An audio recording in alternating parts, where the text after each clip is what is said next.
जिस स्मार्टफोन में आप ये वीडियो देख रहे हो उसमें अभी मिलियंस ऑफ प्रोसेस चल रही है। स्क्रीन में जो भी हर पिक्सल है उस पर प्रोसेसर की नज़र होती है और वीडियो के एंड तक आपको पता चल जाएगा कि आपके हाथ में जो फ़ोन है उसको स्मार्ट क्यों कहा जाता है। हमारे स्मार्टफोन की टच स्क्रीन को आपने नोटिस किया हो तो हमारा फिंगर जब इसको टच होता है तभी ये काम करती है। पेन पेंसिल की टच होने से ये काम नहीं करती है। और फ़ोन की स्पेसिफिकेशन में हमको बहुत चीज़ें बताई जाती है। उन चीज़ों का आज आपको असल में पता चलेगा कि उनका मतलब क्या होता है, वह काम कैसे करते हैं। स्मार्टफोन की टच स्क्रीन में बहुत सारी लेयर होती है, एक के बाद एक। सबसे पहले लेयर आती है प्रोटेक्टिव ग्लास की। यह ग्लास हमारे स्मार्टफोन की टच स्क्रीन को डैमेज होने से बचाता है। कई बार हमारा फोन गिर जाता है हमारे हाथ से, लेकिन फिर भी यह ग्लास आसानी से नहीं टूटता है, क्योंकि इस ग्लास के नीचे जो लेयर होती है वह बहुत ज्यादा कॉस्टली होती है और हाई टेक्नोलॉजी वाली होती है। इसलिए उन लेयर को हाई लेवल की प्रोटेक्शन दी जाती है। यह ग्लास बना होता है एल्यूमिनो सिलिकेट का, जो एक नॉर्मल ग्लास होता है, लेकिन हमें इसको स्ट्रॉन्ग बनाना है। इसके लिए इस ग्लास को लिक्विड पोटेशियम नाइट्रेट के अंदर 400 डिग्री सेंटीग्रेड तक गर्म किया जाता है, जिससे होता यह है कि सोडियम एटम जो साइज में छोटे होते हैं वह बाहर निकल जाते हैं और यहाँ पर बड़े साइज के पोटेशियम नाइट्रेट के एटम आकर बैठ जाते हैं। अब यह जो पोटेशियम के एटम है यह साइज में बड़े होते हैं तो इनको मूव करने के लिए जगह भी नहीं मिलेगी, जिससे जो हमारा ग्लास मिलेगा वह स्ट्रॉन्ग होगा। चलो इसको थोड़ा एक सिंपल एग्जांपल से समझते हैं। एक कार की पीछे वाली सीट पर यदि हम तीन पतले पतले लोगों को बिठा देते हैं तो जब गाड़ी चलेगी तो यह तीनों लोग आपस में हिलते रहेंगे और एक दूसरे को टच करते रहेंगे। लेकिन इसी कार में यदि हम तीन मोटे मोटे लोगों को बिठा देंगे तो गाड़ी को कैसे ही चलाओ यह तीनों लोग इतने फिट आ जाएंगे कि आसानी से तो नहीं हिलने वाले। तो यही होता है इस डिस्प्ले ग्लास के साथ में। जब यहाँ पर पोटेशियम के भारी एटम आकर बैठ जाएंगे तो गिलास पर जब तक बहुत ज्यादा प्रेशर नहीं आएगा तब तक यह नहीं टूटेगा। इसलिए हमारे स्मार्टफोन का गिलास नॉर्मल ग्लास से 5 टाइम्स ज्यादा स्ट्रॉन्ग होता है। अब स्मार्टफोन में बहुत बार यह बताया जाता है कि गोरिल्ला ग्लास 5 का प्रोटेक्शन है, गोरिल्ला ग्लास विक्टस का प्रोटेक्शन है। इसका मतलब यही होता है कि जितने सोडियम के एटम को बाहर निकाल पाएंगे उतना ही ग्लास स्ट्रॉन्ग बनता जाएगा। और गोरिल्ला ग्लास 5 से गोरिल्ला ग्लास 6 जब आता है तो उसमें कम सोडियम के एटम होते हैं और पोटेशियम के ज्यादा, जिससे ग्लास की स्ट्रॉन्गनेस ज्यादा बढ़ जाएगी। अब इस प्रोटेक्टिव ग्लास के नीचे आता है टच स्क्रीन, और यह एक बहुत ही इंटरेस्टिंग चीज है डिस्प्ले को लेकर कि डिस्प्ले टच को सेंस कैसे करती है। यह जो टच स्क्रीन डिस्प्ले होती है इसमें बेसिकली 3 लेयर होती है। ऊपर वाली और नीचे वाली जो लेयर होती है वह डायमंड ग्रिड पैटर्न में बनी होती है जो फुल्ली ट्रांसपेरेंट होती है, और यह दोनों लेयर कंडक्टर का काम करती है। नीचे वाली लेयर नेगेटिव का काम करती है और ऊपर वाली पॉजिटिव का। और इन दोनों लेयर के बीच में क्लियर इंसुलेटर की पतली लेयर लगी रहती है ताकि यह दोनों लेयर बीच में से शॉर्ट सर्किट ना हो जाए। जो नीचे वाली ब्लू लेयर होती है उसके डायमंड शेप पर बहुत सारे इलेक्ट्रॉन होते हैं, और इलेक्ट्रॉन आपको पता है नेगेटिवली चार्ज होता है, और ऊपर वाली येलो लेयर पर पॉजिटिव आयन होते हैं। अब मैंने आपको बताया कि इन दोनों लेयर के बीच में इंसुलेटर होता है, जिसकी वजह से ब्लू लेयर पर जो भी इलेक्ट्रॉन है वह मूव नहीं कर पाएंगे, इस डायमंड पर बस फिक्स हो जाएंगे। जब इन दोनों लेयर को अच्छे से सेट कर दिया जाता है तो यहाँ पर इन दोनों लेयर से एक अच्छा ग्रिड पैटर्न बनता है। जो ब्लू डायमंड वाली लेयर है उस पर जो भी इलेक्ट्रॉन है वह इलेक्ट्रिक फील्ड जनरेट करेंगे, और यह इलेक्ट्रिक फील्ड कहाँ पर जाएगा, जो येलो डायमंड है उसके पॉजिटिव आयन के साथ में अपना सर्किट पूरा करेगा कुछ इस तरीके से। तो पॉजिटिव और नेगेटिव आयन से यहाँ पर एक कैपेसिटर बन गया। यहाँ पर स्क्रीन एक कैपेसिटर की तरह एक्ट कर रही है, इसलिए इसको कैपेसिटिव टच स्क्रीन बोलते हैं। अब जैसे ही हम अपना फिंगर टच स्क्रीन डिस्प्ले को टच करते हैं तो टच स्क्रीन का इलेक्ट्रिक फील्ड डिस्टर्ब होगा। हमारी बॉडी भी इलेक्ट्रिक फील्ड जनरेट करती है और हमारा जो फिंगर है वह भी टच स्क्रीन पर पॉजिटिव आयन की तरह काम करेगा। तो ब्लू डायमंड लेयर से जो भी इलेक्ट्रिक फील्ड की लाइन आ रही है यह हमारी फिंगर के साथ में पॉजिटिव आयन लेगी और अपना सर्किट पूरा करेगी। कुछ इस टाइप से आप देख सकते हो यहाँ पर क्लियरली।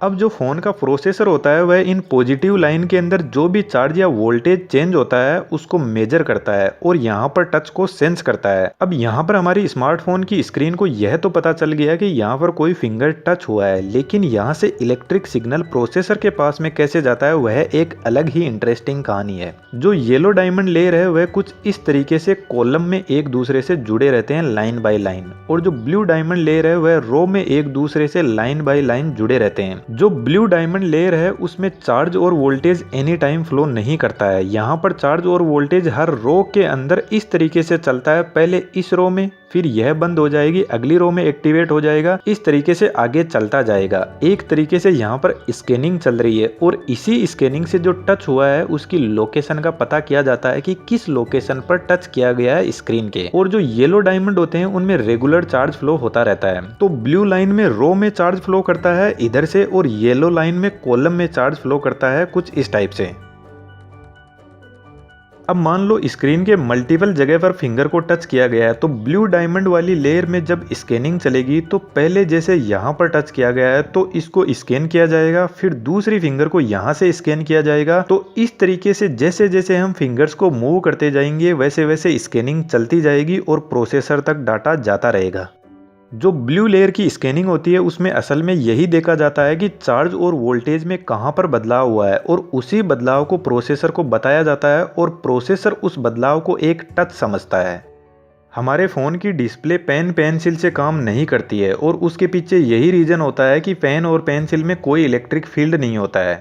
तो हमारी डिस्प्ले उन्हीं चीज़ों के साथ में रिएक्ट करेगी जिनमें इलेक्ट्रिक फील्ड होता है। अब चलो ठीक है, फ़ोन की टच स्क्रीन तो काम करने लग गई, लेकिन स्क्रीन में बहुत सारे कलर भी होते हैं जिसको डिस्प्ले बोलते हैं। और यह जो डिस्प्ले वाली लेयर होती है यह इस कैपेसिटिव टच स्क्रीन वाली लेयर के नीचे होती है, जो हमको बताया जाता है कि फ़ोन में OLED है या एमोलेड है। तो अपन यहाँ पर OLED को देखते हैं कि यह कैसे काम करती है, क्योंकि OLED में बहुत सारे कलर होते हैं और इस चीज़ को आप अच्छे से देखना, यह बहुत ही इंटरेस्टिंग है। जब हम स्मार्टफोन की स्क्रीन को बहुत ज़्यादा जूम करते जाएंगे या फिर किसी माइक्रोस्कोपिक लेंस से देखेंगे तो हमें स्मार्टफोन की स्क्रीन में कुछ ऐसे छोटे छोटे बॉक्स दिखाई देंगे और इन बॉक्स को बोलते हैं पिक्सल। यदि iPhone 12 Pro Max की बात करें तो उस फोन की स्क्रीन में 3.6 मिलियन पिक्सल है, जिनको शॉर्ट में 3.6 मेगापिक्सल भी बोल सकते हैं। अब हर पिक्सल के अंदर 3 कलर होते हैं, ग्रीन, ब्लू और रेड कलर। तो टोटल 3.6 मिलियन पिक्सल के अंदर कितने कलर हो गए? 3.6 million pixel into 3 is equal to 10.8 millions of colour.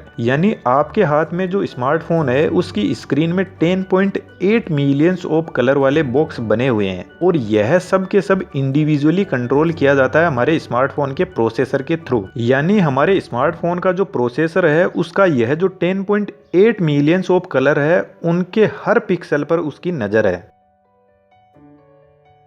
Her pixel में LED लाइट कंट्रोल के लिए स्मॉल थिन फिल्म ट्रांजिस्टर लगे रहते हैं। यदि हर पिक्सल को करीब से देखेंगे तो पॉजिटिव और नेगेटिव लेयर के बीच में एमिशन लेयर होती है फोटॉन्स की। जब पॉजिटिव और नेगेटिव लेयर के बीच में इलेक्ट्रॉन का फ्लो होता है तो फोटोन एनर्जी प्रोड्यूस करते हैं। जो एमिशन लेयर होती है उसको जिस कंपाउंड से बनाया जाता है उस टाइम उसमें कलर सेट कर दिए जाते हैं और जब इलेक्ट्रॉन का मूवमेंट होता है तो फोटॉन्स एनर्जी रिलीज करते हैं, जिससे जो भी लाइट होती है वह अपना कलर हमें दिखाने लग जाती है। और यहाँ जो लाइट की इंटेंसिटी होती है यह डिपेंड करता है इलेक्ट्रॉन्स के फ्लो पर। और इन्हीं 3 कलर से जितने भी कलर होते हैं उनके कॉम्बिनेशन बना दिए जाते हैं। तो जब कोई पिक्चर हमारे स्मार्टफोन की स्क्रीन पर डिस्प्ले होती है तो उसमें यह सब पिक्सल के मिलियन ऑफ कलर मिलकर जो भी पिक्चर होती है उसको हमें अच्छे कलर में रिप्रेजेंट करते हैं। तो इस तरीके से सबसे पहले प्रोटेक्टिव कवर आता है, उसके बाद में कैपेसिटिव टच स्क्रीन आती है, उसके बाद में OLED का सेटअप आता है और इन सब का एक कॉम्बो बनाकर हमारे स्मार्टफोन की डिस्प्ले के रूप में डाल दिया जाता है। इसलिए जब हमारे स्मार्टफोन की डिस्प्ले खराब हो जाती है तो बहुत बार ऐसा सुनने को मिलता है कि इसका कॉम्बो खराब हो गया। कॉम्बो का मतलब फोन की डिस्प्ले भी खराब हो गई और टच स्क्रीन भी पूरे खराब हो गए। अब यहाँ पे नया सेटअप डालना पड़ेगा। सीरीज पैरेलल कनेक्शन वाली वीडियो में मैंने एक क्वेश्चन पूछा था और इन लोगों ने उस क्वेश्चन का एकदम सही जवाब दिया है और कुछ लोगों ने तो इतना डिटेल में बताया है जो रियली में आउटस्टैंडिंग है। तो मेरे ख्याल से आपको स्मार्टफोन के अंदर जो स्क्रीन में टर्मिनोलॉजी होती है वह अच्छे से समझ आई होगी और उनका क्या यूज होता है वह भी अच्छे से समझ आया होगा। वीडियो आपको अच्छा लगा तो चैनल को सब्सक्राइब जरूर कीजिएगा और चैनल पर विजिट कर सकते हो जहां पर आपको ऐसे ही ढेर सारे वीडियो देखने को मिल जाएंगे। Thank you.